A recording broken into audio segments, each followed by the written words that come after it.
2027 সালে যারা মাধ্যমিক পরীক্ষা দেবে তাদের জন্য ভূগোল বিষয়ের দ্বিতীয় অধ্যায় বায়ুমণ্ডল থেকে আজকে তোমাদের সঙ্গে এমন কিছু গুরুত্বপূর্ণ শর্ট প্রশ্ন নিয়ে আলোচনা করব, সেইগুলোর মধ্যে থেকে পরীক্ষাতে পড়বে। তাই ভিডিওটা স্কিপ না করে সম্পূর্ণ দেখো।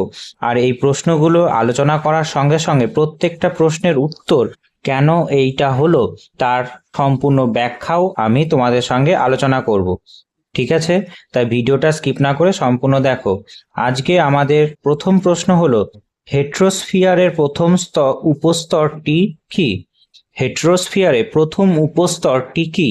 মাধ্যমিক 2026 সালে এসেছিল। উত্তর হবে আণবিক নাইট্রোজেন স্তর।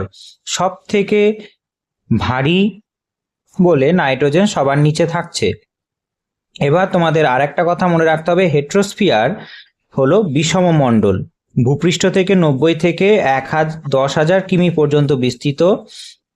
এর 4টি স্তর নিচ থেকে উপরে সাজালে হয়। অর্থাৎ তুমি একটা প্রশ্ন জানলে যে হেট্রোস্ফিয়ারের প্রথম উপস্তরটি হলো আণবিক নাইট্রোজেন স্তর, কিন্তু আমি হেট্রোস্ফিয়ারের 4টি উপস্তরই তোমাদের সঙ্গে বলছি। সবার প্রথমে আছে আণবিক নাইট্রোজেন স্তর, তারপরে আরো উঁচুতে গেলে হয় পারমাণবিক অক্সিজেন স্তর 2000 থেকে 1010 কিমি, তারপরে আছে হিলিয়াম স্তর 1010 থেকে 3500 কিমি, এবং সবার ওপরে হালকা বলে হাইড্রোজেন স্তর আছে 3500 থেকে 10,000 কিমিতে।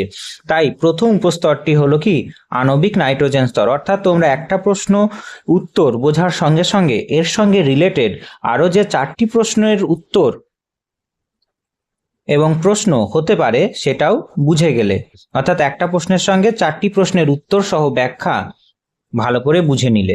এরপরে 2 নম্বর প্রশ্ন বলছে যে আল্পস পর্বতের উত্তর ঢালে যে স্থানীয় বায়ুপ্রবাহর ফলে বরফ গলে যায় তা হলো কি?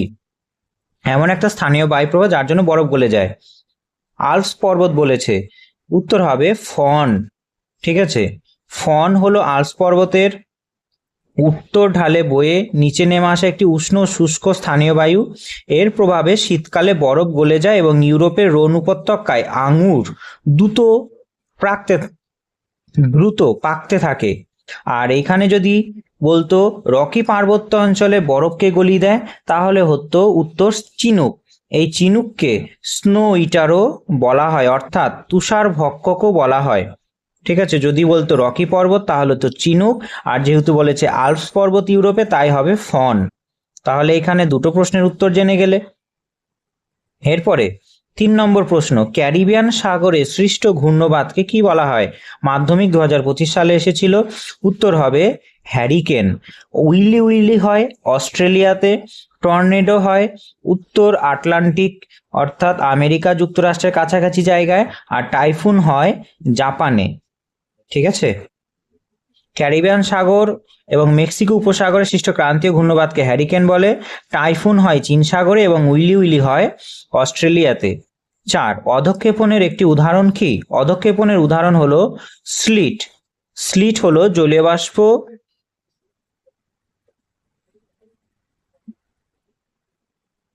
যখন ঘনীভূত হয়ে শিলাবৃষ্টির সাথে অর্থাৎ তুষার প্লাস বৃষ্টির যখন মিশ্রণ হয় তখন সেটাকে বলা হয় স্লিট। ঠিক আছে, শিশির এবং কুয়াশা কিন্তু একদমই অধঃক্ষেপণ নয়। ঠিক আছে, কারণ শিশির এবং কুয়াশা নিম্ন বায়ুমণ্ডলে ঘনীভূত হয়। বোঝা গেছে? তাই অধঃক্ষেপণ বলবো তাকেই যেগুলো মাধ্যাকর্ষণ শক্তির টানে তরল কঠিন অবস্থায় ভূপৃষ্ঠে নেমে আসবে অনেক উঁচু বায়ুমণ্ডলে ঘনীভূত হওয়া জলীয় বাষ্প। আর ধোঁয়াশা হলো ফগ প্লাস স্মোক কোনো শিল্পাঞ্চলে এটা তৈরি হয়, যেটাকে বলা হয় কি স্মগ। এরপরে 5 নম্বর, বায়ুমণ্ডলের যে স্তরে আবহাওয়ার গোলযোগ দেখা যায় সেই স্তরটি হলো কি? মাধ্যমিক 2024 সালে এসেছিল। উত্তর হবে ট্রপোস্ফিয়ার। বায়ুমণ্ডলের সবচেয়ে নিচের স্তর হলো ট্রপোস্ফিয়ার। এখানে ধূলিকণা, মেঘ, জলীয় বাষ্পের আধিক্যের কারণে ঝড়, বৃষ্টি, বজ্রপাত ইত্যাদি আবহাওয়ার সমস্ত গোলযোগ ঘটে। এই কারণে একে কি বলা হয়? ক্ষুদ্রমণ্ডল বলা হয়। 6 নম্বর, বৈপরীত্য উত্তাপ সংঘটিত হয় যখন, মাধ্যমিক 2024 সালে এসেছিল, যখন উচ্চতা বৃদ্ধিতে উষ্ণতা বৃদ্ধি পায়। অর্থাৎ যখন উচ্চতাও বৃদ্ধি পাবে এবং উষ্ণতাও বৃদ্ধি পাবে তখন বৈপরীত্য উত্তাপ হবে। আর যখন নর্মাল কন্ডিশন আছে তখন হবে উচ্চতা বৃদ্ধিতে উষ্ণতা হ্রাস পাবে। এটা হয় প্রতি কিমিতে 6.5 ডিগ্রি সেন্টিগ্রেড হারে। ঠিক আছে, প্রতি কিমিতে 6.5 ডিগ্রি হারে, প্রতি কিমিতে 6.5 ডিগ্রি সেন্টিগ্রেড হারে কমতে থাকে, তখন সেটাকে বলা হয় NLR, উষ্ণতা স্বাভাবিক হ্রাস হার বা নর্মাল ল্যাপস রেট। আর যখন বৈপরীত্য উত্তাপ হয় তখন উচ্চতা বৃদ্ধিতে উষ্ণতা বৃদ্ধি পায়। ঠিক আছে, এরপরে 7 নম্বর, এইখানে ব্যাখ্যাটা আছে, দেখে নাও। সমুদ্রপৃষ্ঠে বায়ুর গড়চাপ কত? সমুদ্রপৃষ্ঠে বায়ুর গড়চাপ সব থেকে বেশি থাকে 1013.2 মিলিবার। মাধ্যমিক 2023 সালে এসেছিল। 45 ডিগ্রি অক্ষাংশে সমুদ্রপৃষ্ঠে বায়ুর স্বাভাবিক বা গড়চাপ ধরা হয় 1013.25 মিলিবার বা 76 সেমি পারস্তম্ভের চাপ। 8 নম্বর, নিরক্ষীয় জলবায়ু অঞ্চলে বৃষ্টিপাত ঘটে কখন? সারা বছর ব্যাপী বৃষ্টিপাত ঘটে। আর এটা কি ধরনের বৃষ্টিপাত হয়? পরিচলন বৃষ্টিপাত হয়। আর কটার সময় বৃষ্টিপাত হবেই? 4টের সময় বৃষ্টিপাত হবে, তাই এটাকে 4 o'clock রেনও বলা হয়। কারণ কি? এখানে সারা বছর সূর্য লম্বভাবে কিরণ দেয় আর এখানে জলভাগের পরিমাণ বেশি থাকায় প্রতিদিন বিকেলে এখানে পরিচলন পদ্ধতিতে বৃষ্টিপাত হয়। অর্থাৎ এখানে কোনো শুষ্ক ঋতু নেই। নয়, দিন রাতের তাপমাত্রার পার্থক্য সবচেয়ে বেশি হয় কোথায়? মনে রাখবে, দিন রাতের পার্থক্য সব থেকে বেশি হয় এখানে উষ্ণ মরু অঞ্চলে। দিনের বেলায় প্রচণ্ড গরম, রাত্রিবেলায় প্রায় 0 ডিগ্রির কাছাকাছি চলে যায়। মাধ্যমিক 2022 সালে এসেছিল। আর যদি বলতো দিন ও রাতের তাপমাত্রার পার্থক্য সবচেয়ে কম কোথায়, তাহলে হতো নিরক্ষীয় জলবায়ু অঞ্চলে। ঠিক আছে, এখানে কি হয়? মরু অঞ্চলে মেঘমুক্ত আকাশে বালির দ্রুত তাপ গ্রহণ ও বর্জন করার ক্ষমতার কারণে দিনে প্রচণ্ড গরম এবং রাতে তীব্র ঠান্ডা থাকে। ফলে এখানে দৈনিক ও দিন রাতে তাপমাত্রার পার্থক্য সবচেয়ে বেশি হয়। 10 নম্বর প্রশ্ন, অশ্ব অক্ষাংশ যেখানে অবস্থিত, অশ্ব অক্ষাংশ অবস্থিত, উত্তর হবে উপক্রান্তীয় উচ্চচাপ বলয়। অর্থাৎ 25 ডিগ্রি থেকে 35 ডিগ্রি অক্ষরেখার মধ্যবর্তী উপক্রান্তীয় উচ্চচাপ বলয়। শান্ত নিম্নমুখী বায়ুপ্রবাহের কারণে প্রাচীনকালে পালতোলা জাহাজ চলাচল বন্ধ হয়ে যেত। পানীয় জলের সংকটে ঘোড়াগুলি সমুদ্রে ফেলে দিত বলে একে অশ্ব অক্ষাংশ বলা হয়। 11 নম্বর প্রশ্ন, বার্ষিক উষ্ণতার প্রসর সবচেয়ে কম কোথায়? অর্থাৎ দিন রাতের উষ্ণতার পার্থক্য সবচেয়ে বেশি আমরা মরু অঞ্চলে পড়লাম। এবার বলেছে বার্ষিক অর্থাৎ বছরে উষ্ণতার প্রসর সবচেয়ে কম কোথায় থাকে? নিরক্ষীয় জলবায়ু অঞ্চলে। নিরক্ষীয় অঞ্চলে সারা বছর দিন ও রাতের দৈর্ঘ্য প্রায় সমান থাকে এবং সূর্য সারা বছর লম্বভাবে কিরণ দেয়। ফলে গ্রীষ্মকাল ও শীতকালে তাপমাত্রার পার্থক্য বা বার্ষিক উষ্ণতার প্রসার এখানে সবচেয়ে কম, প্রায় 3 ডিগ্রি সেন্টিগ্রেড। এখানে গ্রীষ্মকাল এবং শীতকাল নেই। 12, ফ্রান্সের রোন নদীর উপত্যকায় প্রবাহিত শীতল স্থানীয় বায়ুকে কি বলা হয়? শীতল স্থানীয় বায়ু বলেছে এখানে, এটা হবে উত্তর মিস্ট্রাল। শীত ও বসন্তকালে ফ্রান্সের কেন্দ্রীয় মালভূমি থেকে রোন নদীর উপত্যকা দিয়ে ভূমধ্যসাগরের দিকে যে তীব্র শীতল ও শুষ্ক স্থানীয় বায়ু প্রবাহিত হয় তাকে বলা হয় মিস্ট্রাল। 13, পৃথিবীর দিকে ধেয়ে আসা উল্কা বায়ুমণ্ডলে যে স্তরে এসে পুড়ে যায় তার নাম কি হবে? উত্তর মেসোস্ফিয়ার। মেসোস্ফিয়ার বায়ুমণ্ডলের সব থেকে শীতলতম স্তর, -93 ডিগ্রি সেন্টিগ্রেডের উষ্ণতা। আর এখানে মহাকাশ থেকে পৃথিবীর দিকে যে ধেয়ে আসে উল্কাপিণ্ড সেগুলো বায়ুমণ্ডলের 3য় স্তর অর্থাৎ মেসোস্ফিয়ারে প্রবেশ করলে বায়ুর সাথে প্রবল ঘর্ষণে পুড়ে ছাই হয়ে যায়।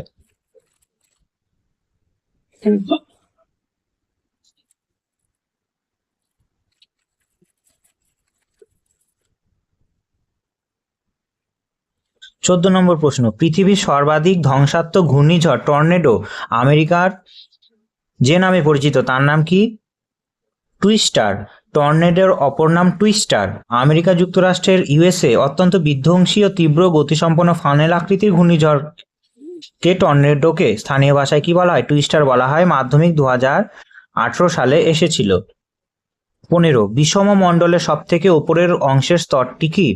বিষম মণ্ডলের সব থেকে উপরের অংশের স্তরটি হবে, মনে রাখবে আমরা প্রথম প্রশ্নতেই করলাম, উত্তর হবে পারমাণবিক হাইড্রোজেন স্তর। ঠিক আছে, পারমাণবিক হাইড্রোজেন স্তর।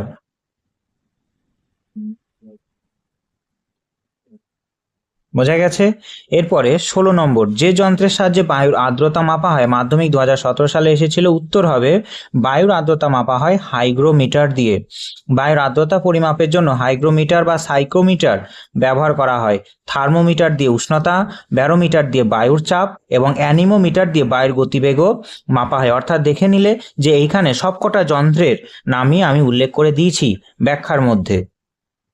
এরপরে দেখো শুদ্ধ অশুদ্ধ কি কি এসেছিল মাধ্যমিক পরীক্ষায় এবং কি কি আসতে পারে। মেসোস্ফিয়ার স্তরে উষ্ণতা বৃদ্ধিতে উচ্চতা বৃদ্ধির মেসোস্ফিয়ার স্তরে উষ্ণতার বৃদ্ধি উচ্চতা বৃদ্ধির সাথে হয়, এটা ভুল হবে। তার কারণ মেসোস্ফিয়ারের উচ্চতা বৃদ্ধিতে উষ্ণতার বৃদ্ধি হয় না, তাই এটা ফলস হবে। কারণ মেসোস্ফিয়ার স্তরে উচ্চতা বৃদ্ধির সাথে উষ্ণতা হ্রাস পায়। এটি বায়ুমণ্ডলের শীতলতম স্তর, উষ্ণতা কমে -93 ডিগ্রি সেলসিয়াস হয়। 2, জেট বায়ু জিওস্ট্রপিক বায়ুর একটি উদাহরণ। উত্তর শুদ্ধ হবে। তার কারণ ঊর্ধ্ব বায়ুমণ্ডলের সমপ্রেশ রেখার সমান্তরালে বায়ু যে প্রবাহিত হয় তাকে বলা হয় জিওস্ট্রপিক বায়ু। আর জেট বায়ু ট্রপোস্ফিয়ারের ঊর্ধ্বাংশে ঘর্ষণহীন অবস্থায় সমপ্রেশ রেখার সমান্তরালে তীব্র গতিতে বয়, তাই এটি জিওস্ট্রপিক বায়ুর উদাহরণ। 3 নম্বর, উল্কাপিণ্ড ও স্ট্র্যাটোস্ফিয়ার স্তরে পুড়ে ছাই হয়। উত্তর এটাও অশুদ্ধ হবে। তার কারণ উল্কাপিণ্ড মেসোস্ফিয়ার স্তরে এসে পুড়ে ছাই হয়, স্ট্র্যাটোস্ফিয়ারে নয়। মাধ্যমিক 2025 সালে এসেছিল। 4 নম্বর, ভূপৃষ্ঠ সংলগ্ন বায়ুস্তর প্রধানত উত্তপ্ত হয় বিকিরণ পদ্ধতির সাহায্যে।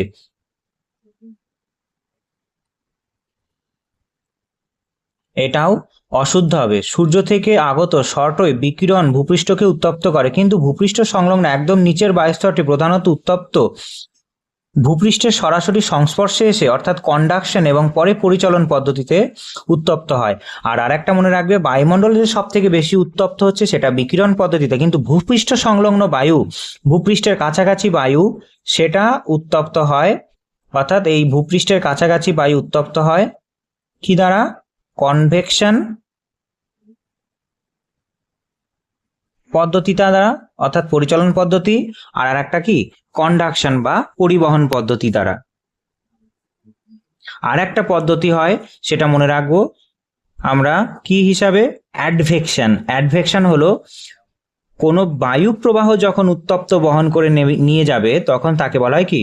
অ্যাডভেকশন, বায়ু প্রবাহ। অর্থাৎ তোমাদের গরম চায়ের কাপ যে ঠান্ডা হচ্ছে সেটা এই অ্যাডভেকশন পদ্ধতিতেই হচ্ছে, অর্থাৎ বায়ু সেই চায়ের কাপের উষ্ণতাকে দূরে নিয়ে চলে যাচ্ছে, এটাকে বলা হয় অ্যাডভেকশন। 5 নম্বর, সমুদ্র বায়ু সন্ধ্যাবেলায় প্রবাহিত হয়। সমুদ্র বায়ু সন্ধ্যাবেলায় প্রবাহিত হয়, এটা শুদ্ধ হবে। দিনের বেলায় স্থলভাগ বেশি উত্তপ্ত হলে সেখানে নিম্নচাপ তৈরি হয়, ফলে সমুদ্রের উপর তুলনামূলক ঠান্ডা উচ্চচাপযুক্ত বাতাস বিকেলের পর বা সন্ধ্যার দিকে স্থলভূমির দিকে তীব্র বেগে বইতে শুরু করে, একে সমুদ্র বায়ু বলে। অর্থাৎ সারাদিনই সমুদ্র বায়ু প্রবাহিত হয়, সন্ধ্যাবেলা তার তীব্রতা বাড়ে, আর যত রাত বাড়বে তত ধীরে ধীরে স্থলবায়ু প্রবাহিত হবে। যেটা দিনের বেলায় হচ্ছিল সমুদ্রতে প্রচণ্ড উচ্চচাপ তৈরি হচ্ছিল, আবার রাত্রিবেলা স্থলভাগ হয়ে যাবে উচ্চচাপ। ঠিক আছে, দিনের বেলায় যে কন্ডিশনে সমুদ্রবায়ু প্রবাহিত হয়, রাত্রিবেলায় স্থলভাগে তার ঠিক উল্টো কন্ডিশন তৈরি হবে আর স্থলবায়ু সমুদ্রের দিকে প্রবাহিত হবে। 6, আন্টার্কটিকা অঞ্চলে ওজোন গহ্বর দেখা যায়। এটা শুদ্ধ হবে। তার কারণ 1985 সালে বিজ্ঞানী জেসি ফারম্যান আন্টার্কটিকা বা দক্ষিণ মেরুর ওপর প্রথম ওজোন স্তরে মারাত্মক ক্ষয় বা ওজোন গহ্বর আবিষ্কার করেছিলেন। 7 নম্বর, চিনুক ফ্রান্সের মধ্য দিয়ে প্রবাহিত একটি উষ্ণবায়ু। এটা অশুদ্ধ হবে, কারণ চিনুক প্রবাহিত হয় রকি পার্বত্য অঞ্চলে, অর্থাৎ উত্তর আমেরিকা দিয়ে, উত্তর আমেরিকা রকি পার্বত্য অঞ্চল দিয়ে। আর এটা এই চিনুক বায়ুটাকে বলা হয় তুষারভক্ষক, কারণ রকি পার্বত্য অঞ্চলের যে বরফ সেটাকে গলিয়ে দেয়। 8 নম্বর, মিস্ট্রাল এক ধরনের উষ্ণ স্থানীয় বায়ু যেটি ফ্রান্সের রোন উপত্যকায় নেমে আসে। মাধ্যমিক 2020 সালে এসেছিল। এটা অশুদ্ধ হবে। মিস্ট্রাল ফ্রান্সের রোন উপত্যকায় প্রবাহিত হয় ঠিকই, কিন্তু এটি উষ্ণ বায়ু নয়, এটি শীতল ও শুষ্ক স্থানীয় বায়ু। তাই মিস্ট্রাল উষ্ণ স্থানীয় বায়ু নয়, শীতল শুষ্ক স্থানীয় বায়ু, তার জন্য এটা অশুদ্ধ হয়ে গেল। 9, বায়ুর গতিবেগ মাপা হয় অ্যানিমোমিটারের সাহায্যে। এটা শুদ্ধ হবে। অ্যানিমোমিটার যন্ত্রের ঘূর্ণন গতির সাহায্যে বায়ুর গতিবেগ মাপা হয়। 10 নম্বর প্রশ্ন, বায়ুর চাপ মাপার জন্য 14 ব্যারোমিটারের সাহায্য নেওয়া হয়। এটাও শুদ্ধ হবে। 14 ব্যারোমিটারের সাহায্যে আবহাওয়া দপ্তর বা ল্যাবরেটরিতে খুব নিখুঁতভাবে বায়ুর চাপ পরিমাপ করা হয়। 11 নম্বর, এল নিনোর বছরগুলিতে ভারতে বন্যা সৃষ্টি হয়। উত্তর অশুদ্ধ হবে। এল নিনো বছরগুলিতে প্রশান্ত মহাসাগরের পূর্ব উপকূলে উষ্ণতা বাড়ায় ভারতে মৌসুমী বায়ু দুর্বল হয়ে পড়ে, যার ফলে ভারতে বন্যার বদলে খরা দেখা দেয়। ঠিক আছে, বন্যা দেখা দেয় না। 12 নম্বর প্রশ্ন, নিরক্ষীয় অঞ্চলে ঋতু পরিবর্তন দেখা যায়। এটা অশুদ্ধ হবে, কারণ নিরক্ষীয় অঞ্চলে সারা বছর তাপমাত্রা ও বৃষ্টিপাত প্রায় একই রকম থাকে। উচ্চ তাপমাত্রা ও দৈনিক পরিচলন বৃষ্টি হয়, ফলে এখানে কোনো স্পষ্ট ঋতু পরিবর্তন দেখা যায় না, সারা বছরই গ্রীষ্মকাল থাকে। 13, ওজোন স্তরকে বলা হয় প্রাকৃতিক সৌরপর্দা। এটা 2017 সালে এসেছিল। এটা শুদ্ধ হবে, তার কারণ স্ট্র্যাটোস্ফিয়ারে থাকা ওজোন স্তর সূর্যের জীবননাশক অতি বেগুনি রশ্মি শোষণ করে পৃথিবীর জীবজগৎকে রক্ষা করে, তাই একে প্রাকৃতিক সৌরপর্দা বলা হয়। 14 নম্বর প্রশ্ন, ভূমধ্যসাগরীয় অঞ্চলে সাধারণত গ্রীষ্মকালে বৃষ্টিপাত হয়। এটা অশুদ্ধ হবে। মাধ্যমিক 2017 সালে এসেছিল। সাধারণত ভূমধ্যসাগরীয় অঞ্চলে শীতকালে বৃষ্টিপাত হয়। আর্দ্র পশ্চিমা বায়ুর প্রভাবে শীতকালে বৃষ্টিপাত হয় আর গ্রীষ্মকাল শুষ্ক থাকে। এরপরে আমরা দেখব শূন্যস্থান পূরণ। প্রথম শূন্যস্থান, কোন স্থানের উষ্ণতা বৃষ্টিপাত লেখচিত্রে উষ্ণতার রেখাটি বছরের মধ্যভাগে নিম্নমুখী হলে স্থানটি কোন গোলার্ধে আছে?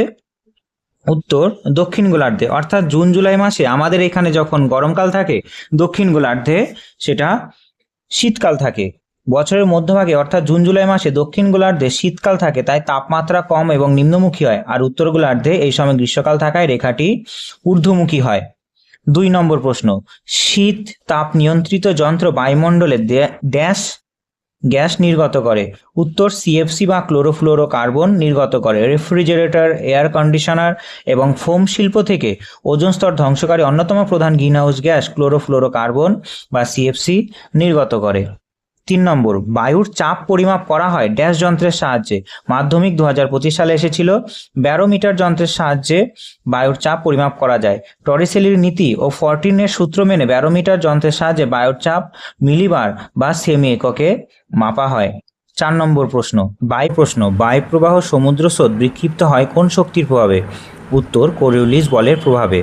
কোরিওলিস বলের জন্য সমুদ্র স্রোত, এই সিম্বলটা দিয়ে মনে রাখবে, এস অর্থাৎ নিরক্ষরেখার উত্তরে সমুদ্র স্রোত এবং বায়ুপ্রবাহ, আর অর্থাৎ এসের মাথাটি দেখো কোন দিকে বেঁকে আছে, ডান দিকে, তাই ডান দিকে বাঁকবে উত্তর গোলার্ধে কোরিওলিস বলের জন্য, আর কোরিওলিস বলের জন্য দক্ষিণ গোলার্ধে বাঁ দিকে বাঁকবে। এসের মাথাটি দেখো বাঁ দিকে বেঁকে আছে, এই হিসাবে মনে রাখবে। পৃথিবীর আবর্তন বেগের জন্য এই কোরিওলিস বল তৈরি হয়। ফেরেলের সূত্র অনুযায়ী বায়ুপ্রবাহ সমুদ্র স্রোত উত্তর গোলার্ধে ডান দিকে এবং দক্ষিণ গোলার্ধে বাঁ দিকে বিক্ষিপ্ত হয়ে প্রবাহিত হয়। 5 নম্বর প্রশ্ন, নিরক্ষীয় অঞ্চলে ড্যাশ ধরনের বৃষ্টিপাত সংঘটিত হয়। উত্তর হবে পরিচলন বৃষ্টিপাত সংঘটিত হয়। তার কারণ সারাদিন অতিরিক্ত উত্তাপের কারণে নিরক্ষীয় অঞ্চলে জলীয়বাষ্পপূর্ণ হালকা বাতাস সোজা উপরে উঠে ঘনীভূত হয় এবং প্রতিদিন বিকেল 4টের দিকে বজ্রবিদ্যুৎ সহ পরিচলন বৃষ্টিপাত ঘটায়। 6 নম্বর প্রশ্ন, বায়ুপ্রবাহের গতিবেগ নির্ণয় করা হয় কোন যন্ত্রের সাহায্যে? উত্তর অ্যানিমোমিটার যন্ত্রের সাহায্যে বায়ুপ্রবাহের গতিবেগ পরিমাপ করা হয়। বায়ুর দিক মাপা হয়, মনে রাখবে, বাত পতাকা দিয়ে বায়ুর দিক মাপা হয়। 7 নম্বর প্রশ্ন, বায়ুচাপের ঢাল বৃদ্ধি পেলে বায়ুর গতিবেগ কী হয়? বৃদ্ধি পায়। অর্থাৎ সমচাপ রেখাগুলো যদি কাছাকাছি আসে তাহলে বায়ুর চাপ ঢাল বাড়ে, আর তার সঙ্গে সঙ্গে বায়ু উচ্চচাপ অঞ্চল থেকে নিম্নচাপ অঞ্চলের দিকে তত তীব্র বেগে প্রবাহিত হয়। 8 নম্বর, শীতকালে শিল্পাঞ্চলে জলীয় বাষ্প ঘনীভূত হয়ে ধূলিকণার সাথে মিশে তৈরি হয় কি? ধোঁয়াশা, মাধ্যমিক 2019 সালে এসেছিল। ব্যাখ্যা: শীতকালে ভাসমান কুয়াশার সাথে কারখানার ক্ষতিকর ধোঁয়া ও ধূলিকণা মিশে যে অস্বাস্থ্যকর ও অন্ধকারচ্ছন্ন পরিবেশ তৈরি করে তাকে কি বলা হয়? স্মোক প্লাস ফগ মিলে তৈরি হয় স্মোক বা ধোঁয়াশা। এরপরে 9 নম্বর প্রশ্ন, বায়ুমণ্ডলে উচ্চতা বৃদ্ধির সঙ্গে উষ্ণতা বৃদ্ধি পাওয়াকে কি বলা হয়? বৈপরীত্য উত্তাপ বলা হয়। সাধারণ নিয়মের বিপরীত ঘটিয়ে উচ্চতা বাড়ার সাথে সাথে তাপমাত্রা হ্রাস না পেয়ে যদি বৃদ্ধি পায় তবে তাকে বৈপরীত্য উত্তাপ বলা হয়। তারপরে 8 নম্বর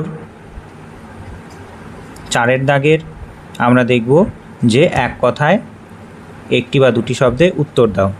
প্রথম প্রশ্ন 1 নম্বর 4 দাগে, সম্পৃক্ত বায়ুর আপেক্ষিক আর্দ্রতা কত শতাংশ হয়? সম্পৃক্ত বায়ুর আপেক্ষিক আর্দ্রতা মনে রাখবে 100% হয়, আর আপেক্ষিক আর্দ্রতা মাপা হয় শতাংশ দিয়ে।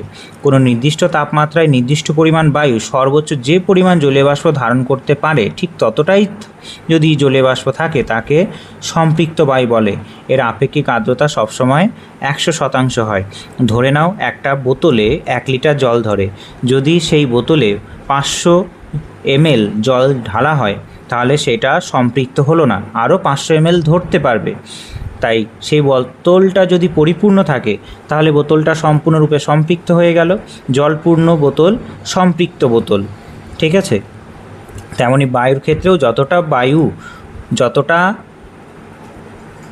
জলীয় বাষ্প ধারণ করতে পারবে একটি নির্দিষ্ট পরিমাণ বায়ু ততটাই যদি থাকে তখন সেটাকে বলা হয় সম্পৃক্ত বায়ু। 2 নম্বর, মেরু অঞ্চল থেকে কোন ধরনের সমুদ্র স্রোত প্রবাহিত হয়? উত্তর, শীতল সমুদ্র স্রোত মেরু অঞ্চল থেকে যায়, আর নিরক্ষীয় অঞ্চল থেকে উষ্ণ স্রোত মেরু অঞ্চলের দিকে যায়। তাই বলছে মেরু অঞ্চলে তীব্র ঠান্ডার কারণে জল খুব ভারী ও শীতল থাকে। এই ঘন ও শীতল জল সমুদ্রের তলদেশ দিয়ে অন্তঃস্রোত হিসাবে নিরক্ষীয় অঞ্চলের দিকে প্রবাহিত হয়। অর্থাৎ এটা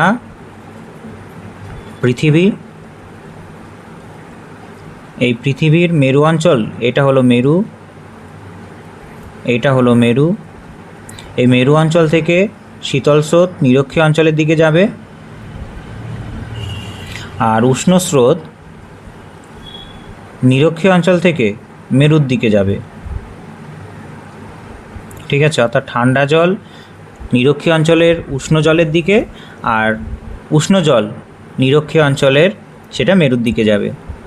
এইভাবে সমুদ্র স্রোত তৈরি হয়। 3 নম্বর, যে কাল্পনিক রেখা দ্বারা সমান বৃষ্টিপাতযুক্ত অঞ্চলকে যুক্ত করা হয় তার নাম কি? সমবর্ষণ রেখা বা আইসোহাইট। পৃথিবীর মানচিত্রে সমান বৃষ্টিপাতযুক্ত স্থানগুলিকে যে কাল্পনিক রেখা দ্বারা যুক্ত করা হয় তাকে বলা হয় সমবর্ষণ রেখা বা আইসোহাইট। 4 নম্বর প্রশ্ন, বায়ুমণ্ডলের কোন স্তরে মেরুপ্রবাহ দেখা যায়? উত্তর, আয়নোস্ফিয়ারে বা থার্মোস্ফিয়ারে আমরা মেরুপ্রবাহ দেখতে পাই, বিভিন্ন কালার দেখতে পাই। যখন মেরু অঞ্চলে 6 মাস রাত্রি চলে সেই সময় বেশি করে দেখা যায়। এই স্তরে বায়ু আয়নিত অবস্থায় থাকে।